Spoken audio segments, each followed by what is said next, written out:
Praise the Lord. மீட்பெரும் இரட்சகரும் ஆகிய இயேசு கிறிஸ்துவின் இனிய நாமத்தில் உங்களை வாழ்த்துகிறேன். டுடே நம்ம பார்க்க போகிறது என்னன்னா, what we have in Christ.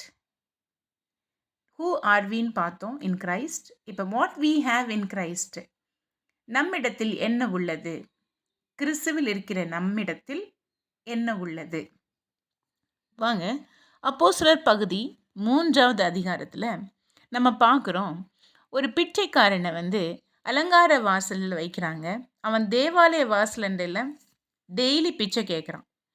அந்த டைமில் அவன் அங்கே பிரவேசிக்கும் பொழுது பேதுருவும் யோவானும் அவனை கடந்து போகிறாங்க.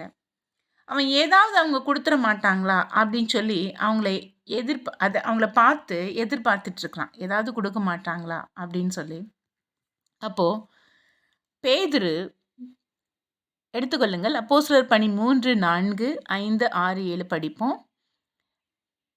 தேவாலயத்திலே பிரவேசிக்க போகிற பேதுருவையும் யோவானையும் அவன் கண்டு பிச்சை கேட்டான். பேதுருவும் யோவானும் அவனை உற்று பார்த்து, எங்களை நோக்கி பார் என்றார்கள். அவன் அவர்களிடத்தில் ஏதாகிலும் கிடைக்குமென்று எண்ணி அவர்களை நோக்கி பார்த்தான். அப்பொழுது பேதுரு, வெள்ளியும் பொன்னும் என்னிடத்தில் இல்லை, என்னிடத்தில் உள்ளதை உனக்கு தருகிறேன்.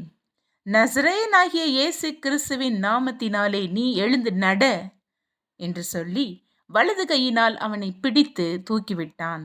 உடனே அவனுடைய கால்களும் கரடுகளும் பலன் கொண்டது. அவன் குதித்து எழுந்து நின்று நடந்தான். நடந்து குதித்து தேவனை துதித்து கொண்டு அவர்களுடனே கூட தேவாலயத்திற்குள் பிரவேசித்தான். அல்லேலூயா. இன்றைக்கும் நம்மிடத்தில் என்ன உள்ளது, கிறிஸ்துவில் நம்மிடத்தில் என்ன உள்ளது என்று நாம் நம்மை அறிவோம். நம்மிடத்தில் உள்ளதை பிறருக்கு கொடுக்கவே, அந்த இயேசு கிறிஸ்துவை பகிரவே நம்மை அழைத்து கொண்டார். God bless you.